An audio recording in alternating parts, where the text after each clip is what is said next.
औज़ुबिल्लाहिमिनश्शैतानिर्रजीम बिस्मिल्लाहिर्रहमानिर्रहीम अस्सलामु अलैकुम वरहमतुल्लाहि वबरकातुहू। आज आपके सामने मैं बहुत ही अहम वीडियो लेकर हाजिर हुई हूँ जो कि दहम जमात के तलबा और तालिबात के लिए बहुत अहम होने वाली है। वीडियो को एंड तक ज़रूर देखिएगा ताकि बात पूरी समझ में आ सके। कसीरुल इंतखाबी सवालात हैं रुकू नंबर 6 में से। अगर आप इस वीडियो को देखते हैं तो आपको इस रुकू में से कहीं से भी अगर MCQs आ जाते हैं तो आप आसानी के साथ इसको हल कर सकते हैं और 100% रिजल्ट ले सकते हैं।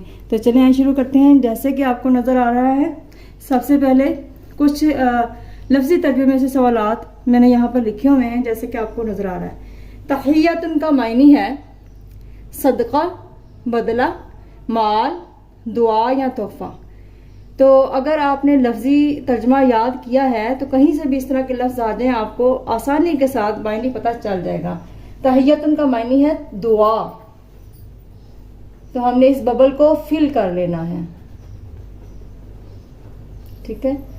उसके बाद है यलकौना का मायनी है रवानगी, मुलाकात, वो मिलेंगे वो नहीं मिलेंगे। तो इसका जवाब है वो मिलेंगे, तो हमने इस बबल को फिल कर लेना है। इसी तरह से दायुन का मायनी है गवाह, रोशन चिराग, डराने वाला, बुलाने वाला। तो इसका मायनी है बुलाने वाला। इस तरह के सवालात आपको किसी भी लफ्ज़ के आ सकते हैं इस रुकू में से, तो आप आसानी के साथ अगर लफ्ज़ी तर्जुमा याद किया है तो आसानी के साथ हल कर सकते हैं। तुअवी का मायनी है तू अपने पास जगह दे, वो अपने पास जगह दे, हम अपने पास जगह दें, मैं अपने पास जगह दूं। तो तू अपने पास जगह दे, हमने इसका तर्जुमा पढ़ा था, तो इस बबल को हमने फिल कर लेना है। इसी तरह अजलता का मायनी है तू अपने पास जगह दे, तू चाहे, तू अलहदा रखे, तूने अलहदा किया। तो इसका मायने हमने पढ़ा तू अलहदा रखे, तो हमने इस बबल को फिल कर लेना है।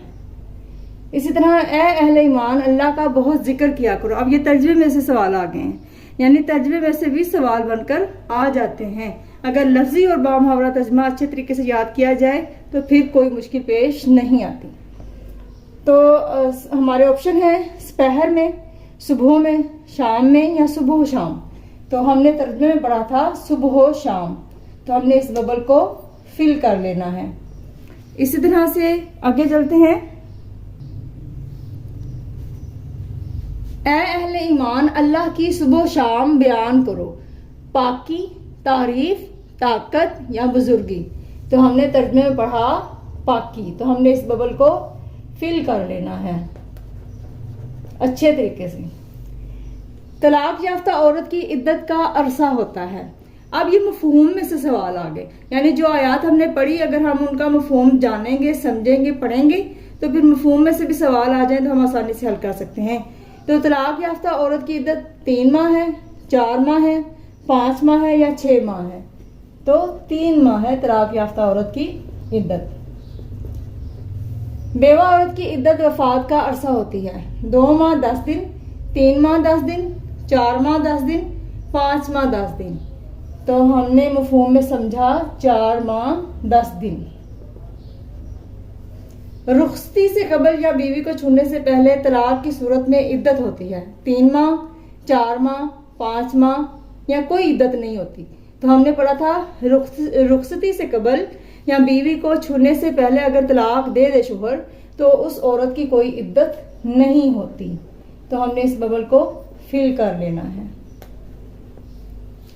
अगर आपको वीडियो पसंद आई हो तो वीडियो को लाइक ज़रूर करें, चैनल को ज़रूर सब्सक्राइब करें और अपने दोस्तों के साथ शेयर करें ताकि दूसरे लोगों को भी फ़ायदा हासिल हो सके।